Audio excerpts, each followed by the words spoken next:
Hello and welcome to Newspeak. Good to be back. I'm joined, as usual, by Philip Kiszely, our senior fellow and cultural historian, Amy Gallagher, Stand Up to Work, and of course of New Cultural Forum 2, and Harrison Pitt, who is the host of Deprogrammed and a junior fellow sounds terribly diminutive, doesn't it? Fellow of the New Culture Forum. Before we talk about the week's events, just a few dates for you here. This is our locals, NCF locals, which continues to boom. And so here we are at the very beginning of March. I'm going to read out some of our upcoming events. So get a pen and paper ready. And here we go. So we've got, Tuesday the 4th of March, in Salisbury. There is an event there if you're in Salisbury. Then the following day, Wednesday, 5th of March at 7 p.m. in Canterbury. Sunday, the 9th of March, 5:30 in Birmingham. And then on Wednesday, the 12th of March at 7 o'clock, the London South East region. We've now had to break London up into 5 different regions. Then on Thursday, the 13th at 7 p.m. in Lincoln. Thursday the 13th, same day at 7 p.m. in Southend, which apparently is with a local Southend band who had been cancelled. So that sounds a bit controversial. And then on Thursday the 20th of March, 7 p.m. in Beaconsfield with Ben Habib speaking. So a nice and very varied calendar there of events for locals. If you want to find out more, just write to locals at newcultureforum.org.uk, and that way you can find out the venue and all of that. But needs to say these things are all free, so a lot of fun had by all, I think. We're going to start actually, Harrison, with basically this is an emblematic issue. I think we would agree, but Parliament have been up to their tricks, haven't they? Yes. One of the things that all revolutionaries do when they get into power is they embark on a very thoroughgoing war against the past. And the reason why they do that, and Robespierre did it, and Mao did it in France, and Mao did it in China, is and they're right in a way, they calculate correctly that if you can sever people's relationship to their own history, it becomes much easier to turn them into guinea pigs in some kind of wholesale revolutionary transformation. And while our current Labour government might not be quite as bloody and as vicious and as sadistic as those two figures I just named, Robespierre and Mao, they are just as thoroughgoing in terms of their desire to fight a war on our history, and they're just as contemptuous of it. There were already signs of this, I should say. So we're talking primarily here about the way in which the wall art in government buildings is being radically reimagined to suit modern-day political sensibilities, particularly around diversity and multiculturalism. So you've got all of the sort of grey-whiskered statesmen who, quite rightly, given their prominence in our history, adorn government buildings. People like Nelson is a standout example. Even people like Nigel Lawson, people like Gladstone, these people are being effectively removed because they're deemed to be too white, too redolent of Britain's colonial history and all these sorts of things, and they're being given an update in line with modern political sensibilities. And I think the most disgraceful example of all is the fact that, as I say, a portrait of Nelson is being swapped out for a pretty wretched one of Yvette Cooper, which doesn't strike me as a very like-to-like swap. Hello, please excuse this brief interruption, but I'd be really grateful if you could please hit the subscribe button and subscribe to our channel. Our mission is vitally important, and we must grow this channel to ensure that our content reaches the biggest possible audience. The best way to do this is for you to subscribe. It's totally free. And in addition to subscribing, if you're able to donate or join our membership scheme, please click on the link in the description or visit our website, newcultureforum.org.uk. We've got great plans ahead, but we can't do it without your support. From only £4 per month, you'll receive a range of perks and benefits, including exclusive content. Thank you. I think actually we should have a look at this these two pictures actually. Ollie, if you wouldn't mind giving us those images. Yeah. Wow. Well, what a combo.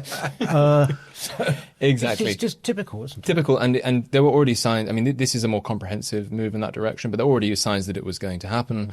Rachel Reeves was very insistent about when she entered Downing Street about the fact that she wanted only art in number 11. She wanted only art of women or by women. And I think the most sort of emblematic example of this is that a portrait of Nigel Lawson, who, whatever you think about him, was an accomplished chancellor. And I should say, there's nothing particularly partisan about this.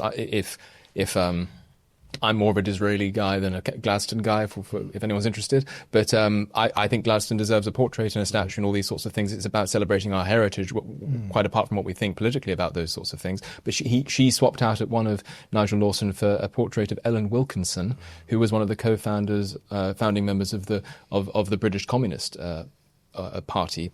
And I should say, and one final point, I think that in one sense this can be understood as a sort of revolutionary project, which I think it is, but in the case of these types of revolutionaries in particular, I do think it stems from a certain amount of resentment about the idea that they don't actually measure up to our to our history. It's a sort of revenge of the mediocrities. Think of Thatcher, for example. Thatcher in many ways did break a glass ceiling. She was the first female prime minister, but she had enough self-belief to think that she was worthy of the office, and it would never have occurred to her in a million years to start revenging herself, because she's a woman, on the institution which she had now entered, having probably in previous generations not been welcomed. But I think with people like Rachel Reeves, and indeed people like David Lammy, there is a sort of dawning sense in them deep down that they're not worthy of the positions that they hold, and therefore they revenge themselves upon these institutions rather than happily joining them. So they do have sort of self-awareness, at least, then. Well, it's difficult to know, isn't it? I was thinking that. Are they tone deaf? Have they just not given it much thought? Is it just their narcissism? Is it their arrogance? It's difficult to know, isn't it? You would have thought that, they know it's going to hit the headlines. They know that something like swapping Nelson for Yvette Cooper will shock people. But is it deliberate? Are they trying to demoralise people? Are they trying to impress the right people and annoy other people? You just don't know. But, the picture of Yvette Cooper, which you've just seen, I would be embarrassed. She's presented as some kind of queen or kind of some sort of saint with this big halo around her. If I was an MP, kind of bog standard MP, I'd be thinking, if someone said we're going to swap a picture of Nelson and put you up, I'd be that is not a good look. The optics of that are going to be very bad. I'm embarrassed by it. You take that thing down. But the fact that they don't see that. You do think what's going through their heads at this point? Is it insecurity, as Harrison says? Is it because they're not getting paid enough and they want some kind of status? I don't know. You've got to think about the motivations for this. But it's a very strange thing. And they put pictures up of Lindsay Hoyle, the speaker. Who last time I looked was pretty white. As far as exactly. Yeah. It should be said this was done kind of via a kind of BLM Black Lives Matter inspired kind of review of links to slavery and of trying to make Parliament more diverse. They've taken down William Wilberforce, who ended slavery. They've taken down pictures of Elizabeth I, who's a woman, and replaced it with a man, Lindsay Hoyle. So when you see that happening, you think actually this is just an attack on the history, because actually they're not interested in slavery. Lord Nelson, there's no real links between him and slavery. So this is just an attack, and you do wonder how how aware they are of that. Well, actually, they did try with Nelson to get the link, didn't they? Which turned out to be totally false. Yeah. But they had a good old go. But that doesn't matter to them. It's actually just putting that link out there. If it's false or well and good, they don't care. So this is from 2020, isn't it? Yeah, the original kind of impetus for this is 2020 Black Lives Matter, an organisation that's a byword for corruption, lies, and just general stupidity. And it's one of these things, this is decolonisation, it's hollowing out the culture, and this is what we have right across the institutions. And I've come across this time and time again, and they always present it as, well, we're not really taking things away. Well, they're actually pulling the portraits down and putting them in the loft. We're not really removing anything, we're just adding stuff. And we're modernising, and this is what they're saying. They're saying that they're modernising Parliament. I don't want a modern Parliament. I want a Parliament with heritage, with history, with depth, with complexity, with nuance. I don't want Yvette Cooper representing who and what we are. But this is what happens, and it's this decolonisation. It's this hollowing out, and it happens time and time again, and we have to ridicule it. We have to call it out. This is so easy to ridicule because this portrait of her, she's in profile, and there's nothing there. It's like Invasion of the Body Snatchers. I've never seen such a vacant-looking profile. And it's good to do this. It's good to call it out, but it's incredibly worrying because it is, as you say, Harrison, there isn't well, there is a red flag probably above the Houses of Parliament, but this is revolution. These are revolutionary acts, and okay, blood isn't spilling, but culture, the blood of culture, certainly is spilling. Yeah, I mean, it is actually in and of itself a non-crime hate incident. Yeah, really. I mean, that's the only thing that she's actually brought, in onto the statute book, isn't it? I mean, she's going to. I think they're going to increase or actually recategorise non-crime hate incidents, give them another name. I was talking about this on Talk TV. They're rebranding them. It's the Snickers version of dealing with policy. So the guy, I think he's called Humphreys, the policeman, the chief of police, the chief constable, whoever it is saying that they don't work, they're unfair, they're alarming, they're an affront to freedom of speech, but we'll keep them, we'll just change the name. And for me, that sums up precisely the establishment. Jen, this is all part of, as well as the Parliament is, the building is actually so in such disrepair that it's basically going to close down for a while.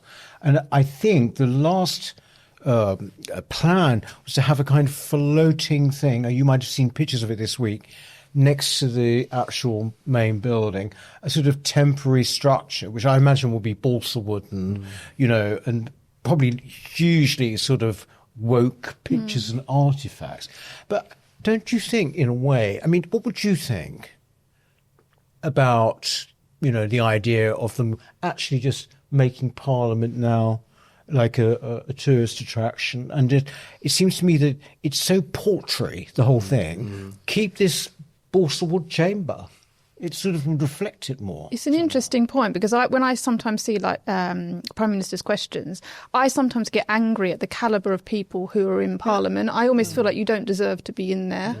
There's something about it that's got such a history to it, and it's such a shame of the MPs that we have now. So I don't know. I'd be in two minds about that. Yes, it's actually going to take about 4 or 5 years. Originally, they were going to have this new chamber up the road in Whitehall, just past Downing Street. That's fallen through. So now they're going to have something floating on the Thames, But it's just somehow this seems sort of highly symbolic, the whole kind of meaning of Parliament, the gravitas is all entirely gone. They're all just managers, aren't they? And they're all escaping. They're all escaping the weight of history as well. That feels yes. Well, another thing I forget. Oh yeah, I just remembered his name. So there's an interesting thinker in the United States called Yuval Levin, and he talks about how whereas institutions like he didn't talk about Parliament because he's American, but he talked about institutions like Congress, institutions like the presidency. They used to be these character-forming places, and when people entered them upon youth, they would feel daunted by the gravitas, as you say, of these places, and they would feel like a tremendous pressure to measure up to them, not this year or next year, but over the course of a dutiful lifetime. And then maybe at the end of that, they'd be worthy of a portrait, although that obviously wouldn't be foremost in their minds. If it was foremost in their minds, they're probably not great people to begin with. Whereas today, people view these sort of august institutions as platforms for their own egos, for their own selves. And this is a point that Yuval Levin has made about the way in which AOC, for example, Alexandria Ocasio-Cortez, the lamentable congresswoman, will just start like doing slam poetry on the floor of the House of Representatives in a similar way. You see people parading their own egos in Parliament. So there is a sense in which they're not worthy of it. And if they were to acquire a circus-like barge on the Thames, that would be to that extent more decorous.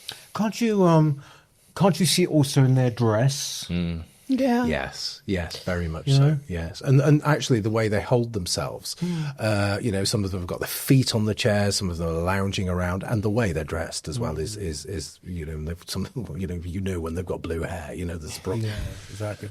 Well, we're knocking off one by one our institutions this week with good reason, I might add, because Philip, the BBC has been egregious this week on this Gaza documentary. Oh, God, on so many levels. So this is, some viewers may have seen, this is Gaza, How to Survive a War Zone, I think it was called, wasn't it? This documentary that was released by the BBC. And it turns out that the 14-year-old narrator is the son of a Hamas official. That was something that they didn't mention, okay? Then it turns out that the translators have been playing fast and loose with language, and they've been changing the word Jew to Israeli. So all of these Gazans are saying, all these very noble Gazans are saying, the terrible Jews are coming for us, and the Jews are this and the Jews are that. And it's just utter, pure, unadulterated anti-Semitism. And they've tinkered with it. It's the most unethical thing you could possibly do. So that's one thing. That's where this stuff comes from. And rightly so, there was a big outrage about this, and the language thing is a slightly newer thing. Brendan O'Neill, a friend of this channel, has just written a great piece on that in The Spectator. Then it turns out that Gary Lineker and 500 other television personalities, employees, technicians, and so on and so forth have signed an open letter to Tim Davie, who's the Director General, saying that this is Gazan lived experience. We should be presenting this stuff. This is, this is oppressive. We are white colonialists and all of that kind of thing. This is, and the 14-year-old's father, he was only involved with food. Okay, he was only involved with food with the genocidal terrorist organisation who slaughtered the babies with their bare hands and then stoned them to make it look like it was the Israelis who did it. It's their lived experience. We should be supporting this. So not only do we have a national broadcaster who is using taxpayers' money to fund Gazan terrorist propaganda, we've got all of the lovies, all of the ludicrous has-beens. Who else is Miriam Margolis. National Treasure. Ken Loach, of course, Gary Lineker, and lots of others. The names which are familiar and names which aren't. All saying that, we should be supporting this. This is their lived experience. We are terrible. And of course, the Israelis, as an extension of us, are terrible. So we're looking at these people, and these people are, all over the television sector. It's not just the BBC, I don't think. They're all over the sector. We have a real problem with that. And of course, what you mustn't be doing is paying your BBC licence. Now, as I understand it, the police are getting involved, or they want the police involved. Some people have been calling, is this a police matter or something? Have you heard about this? I've not heard about it, no. No, but I mean, it is quite extraordinary, isn't it? Because the last time something like this happened, like outright distortion, was in, you might remember it, but it was a trailer. Basically, it was a program about the Queen. It was in 2008.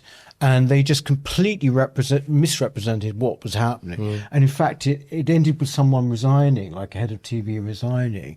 But I mean, it's surely the case now. Most people surely concede that the BBC simply can't be reformed, can it?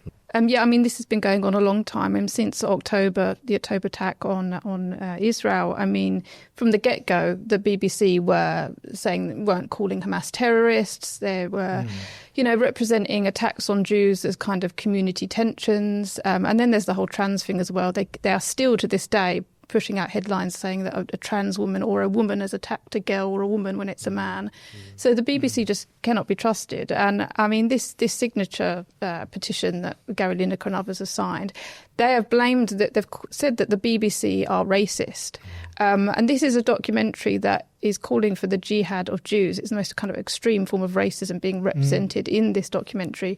So it just shows you how I'm increasingly thinking that we cannot have a state broadcaster because they are just so too many kind of diametrically opposed views of so many issues that it becomes so hard for. I mean, how does the BBC maintain impartiality when there's so many people kind of pushing for different viewpoints? I mean, I don't pay the licence fee and I don't watch the BBC anymore, but I can imagine it's a very difficult and, line to tread now. I mean, I don't know how they could do it. In a balkanised society, Yeah. you can't have a national broadcaster in a balkanised society. It just doesn't work. Do you think it was always a bit of an illusion, this idea of neutrality? Yes, I do think it was. Even from the early days, having looked at the history a little bit, but there was nevertheless, in the early days of the BBC, it obviously coded what I suppose then you would probably call left liberal, and what you would now call more explicit. Obviously now it's much more brazen, it's much more explicitly left wing, but there was a sort of quiet patriotism to its broadcasting in the early days. They did.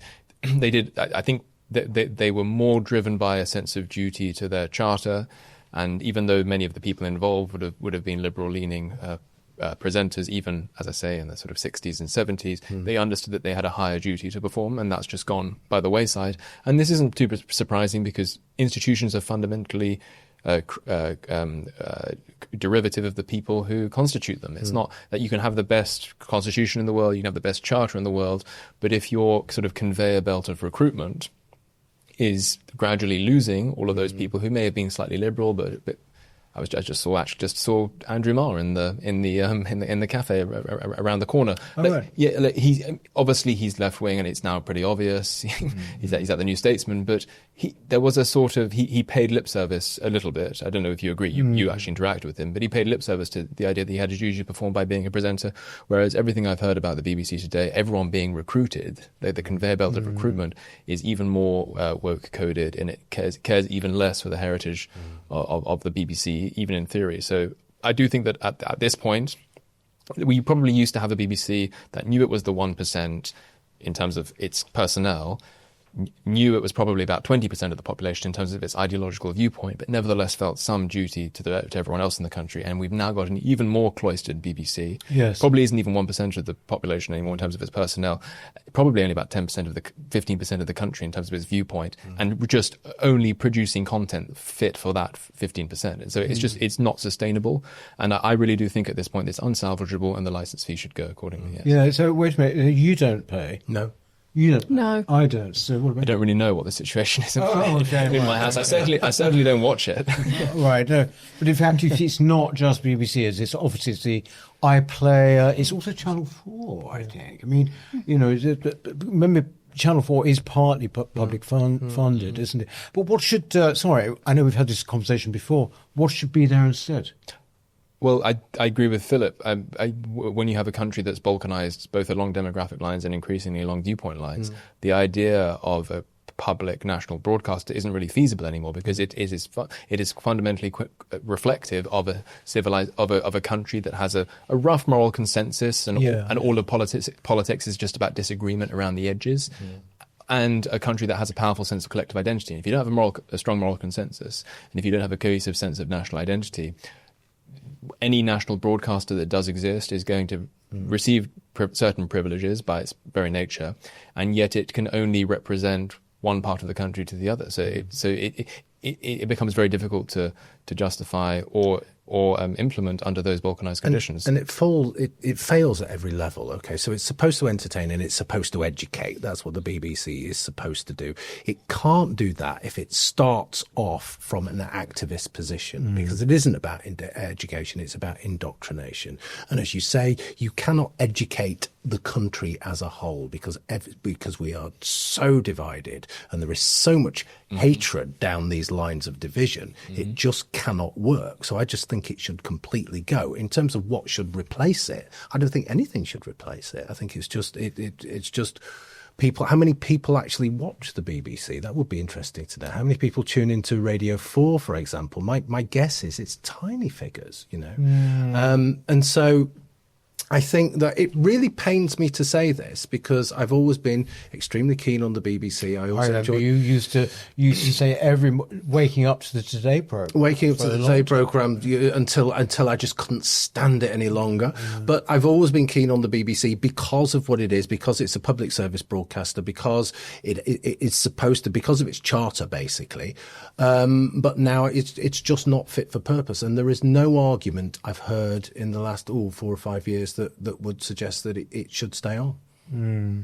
I don't see. I think a couple of people have suggested that we should have a public broadcaster just to take on those big national events the BBC are well known for.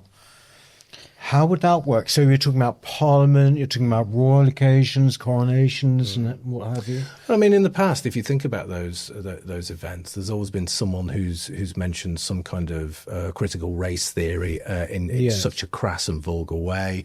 We also had Hugh Edwards helming those kinds of things. So any way you look at this kind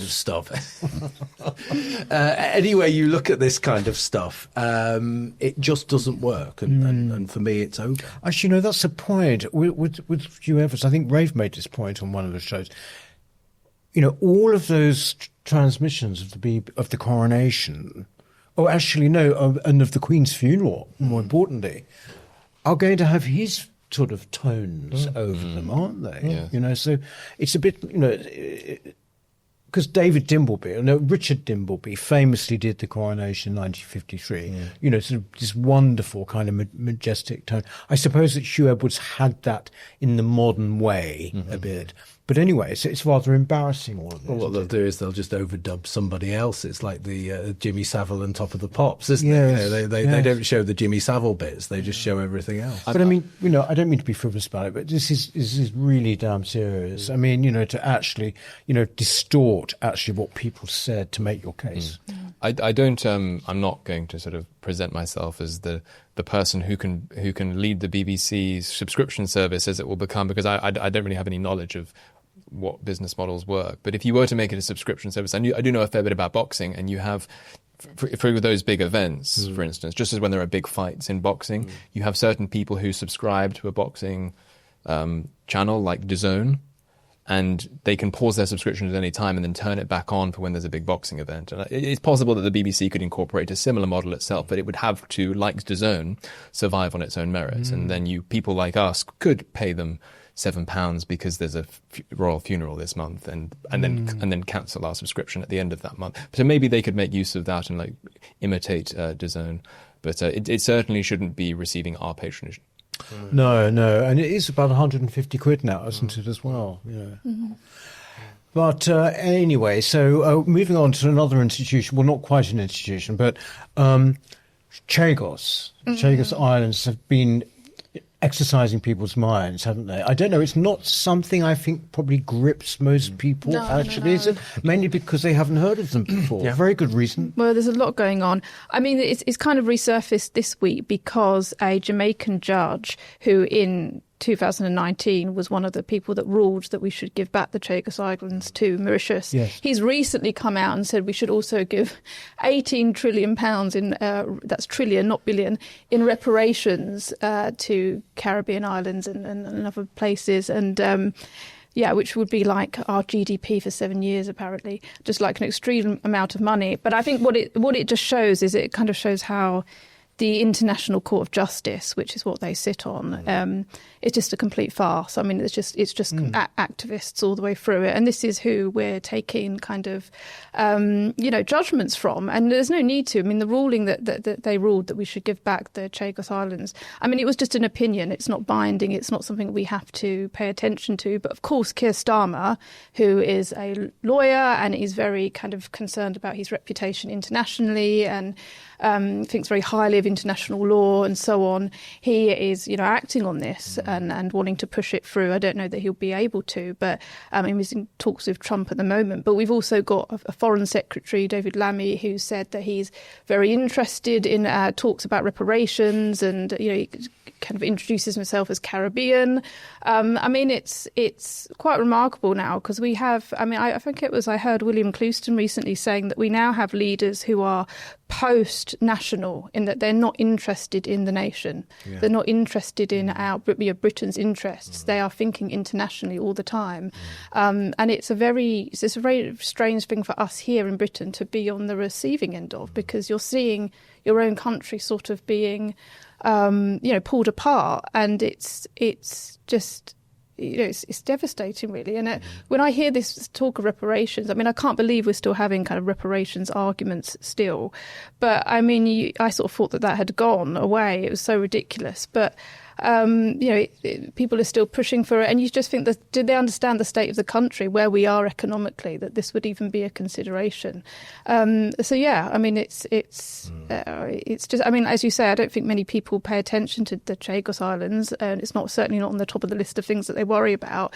But it does kind of tap into our decline, just generally. Oh yeah, I mean, you can try and if you look at the Falklands in the same way, no one had heard of the Falklands particularly, but I mean, the whole attitude was sort of different. The whole story was different. Well, this, I mean, for me, it just illustrates how stupid the Labour government is, because literally no one had heard of the Chagos Islands. You got 100 people out there, no one heard of them. Now everybody's heard of them, and they are just connected to their stupidity and how they're trying to pull apart the remnants of British identity.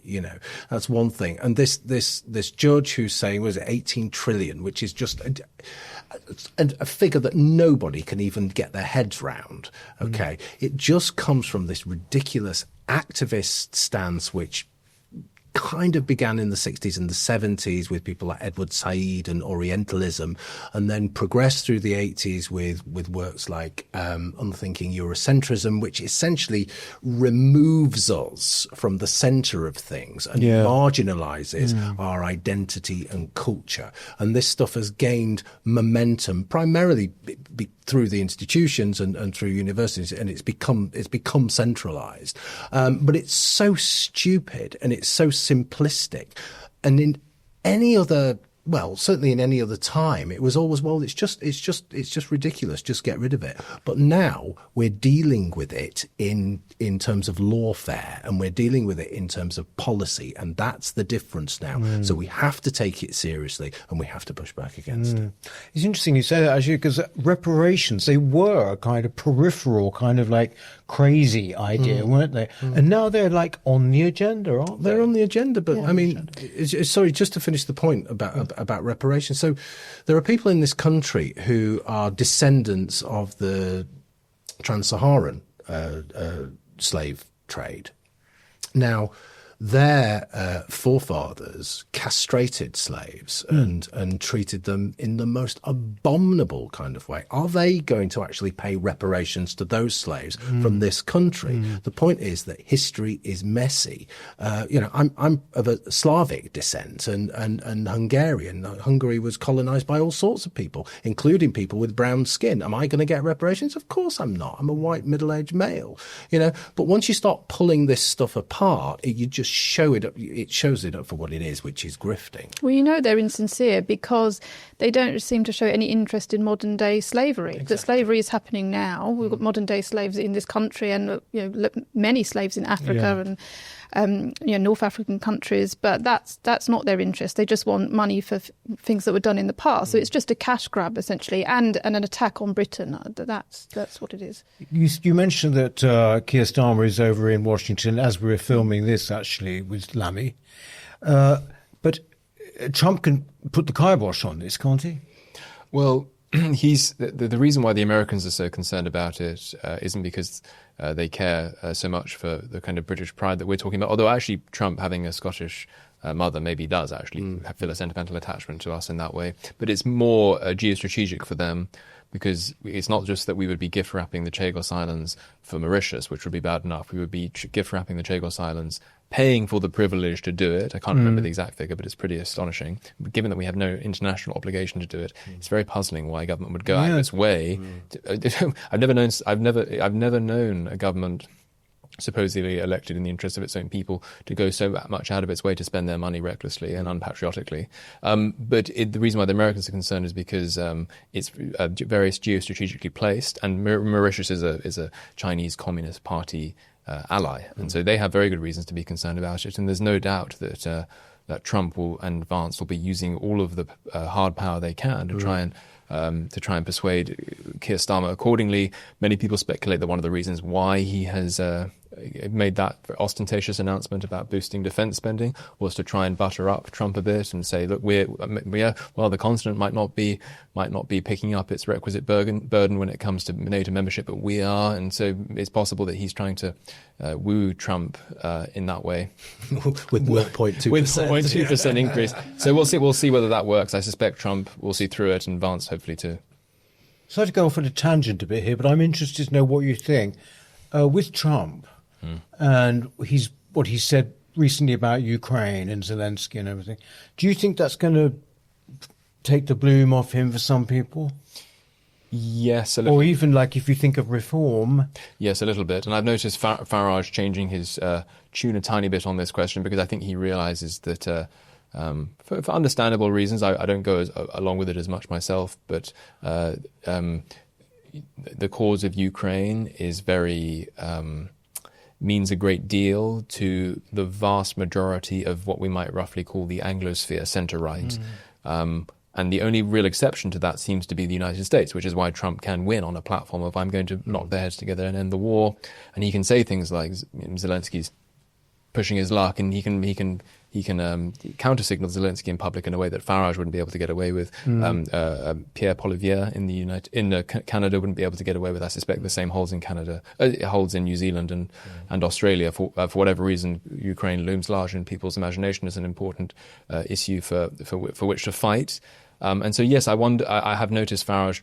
Like if you go back to 2014, as you probably remember from the time, Farage was talking pretty explicitly about how the EU and NATO had helped to provoke this war by expanding eastwards in reckless ways. You don't have to be a fan of Putin or a fan of Russia to understand the dynamics of realpolitik in that region. Again, it's not a moral question. It's a strategic question. Would we tolerate Chinese tanks next to Hadrian's Wall? We probably wouldn't. And Russia, well, actually we might today, but but we shouldn't. And understandably, Russia doesn't want a military alliance, even one that's putatively defensive, to be up against their border. And so Farage was sort of pointing out these facts, but I noticed him sort of drawing back from that. And as Rafe, I think, said a week ago on Newspeak, he said America first might mean conservatism last in the rest of the Anglosphere. And so I hope for our sake, Trump dials down some of that rhetoric a bit, although I understand why he's engaging in it. Yeah, I mean, I understand as well. It's pragmatic. Yeah. You know, Trump is essentially, America is essentially paying for this kind of stuff, and there are only so many coffers, and I can really understand why this is a war that will go on and on and on, that nobody can really win. It does need to come to an end, and that end is going to be imperfect. It always is in war, but this is going to be particularly imperfect. But if it carries on, that's going to be even worse. You know? On that note, Philip, thank you very, very much indeed. Thank you, Amy. Thank you very, very much, Harrison. We're actually going to be carrying on talking a little bit for our members, exclusive content. But for the meantime, thank you for watching. We shall see you next week. Bye-bye. Our mission at the New Culture Forum is and always has been to defend and celebrate Britain's history, culture, and its people, and indeed Western civilization, at a time when both are under sustained attack. We have grown from small beginnings to become the country's most influential right-leaning cultural think tank. Our content is watched and read by some of Britain's most influential political figures. But now, we need your help. If you believe in what we do, then please do become a member. For as little as £4 a month, you can make a vital contribution to what we do. As a member of the NCF family, you will help ensure that we can continue to produce quality content online, such as our 3 weekly programmes, Whittle, which is our flagship interview show, Newspeak, our panel discussion show, and Deprogrammed, which is targeted at Britain's youth. As you probably know, in addition, we produce important documentaries, such as our critically acclaimed 6-part series, The West, a stunning celebration of the history and genius of Western civilization. And our ongoing documentary series, Heresies, with hard-hitting episodes tackling subjects such as immigration, gender ideology, and BBC bias. But the New Culture Forum is much more than a YouTube channel. We don't just complain about Britain as it is, we provide real solutions and clear policies on how we can push back against the madness and restore sanity to this nation. Our presenters are now highly sought after and have become familiar faces across the media. Our prestigious annual Smith Lecture and our regional and indeed national conferences have attracted world-class speakers. Perhaps most importantly, we are the only organisation on the right of politics that has launched a national movement without actually being a political party. And uniquely, through our NCF Locals programme, we've established some 30 active branches in towns and cities right across the nation, from Edinburgh to Exeter, and with many more on the way.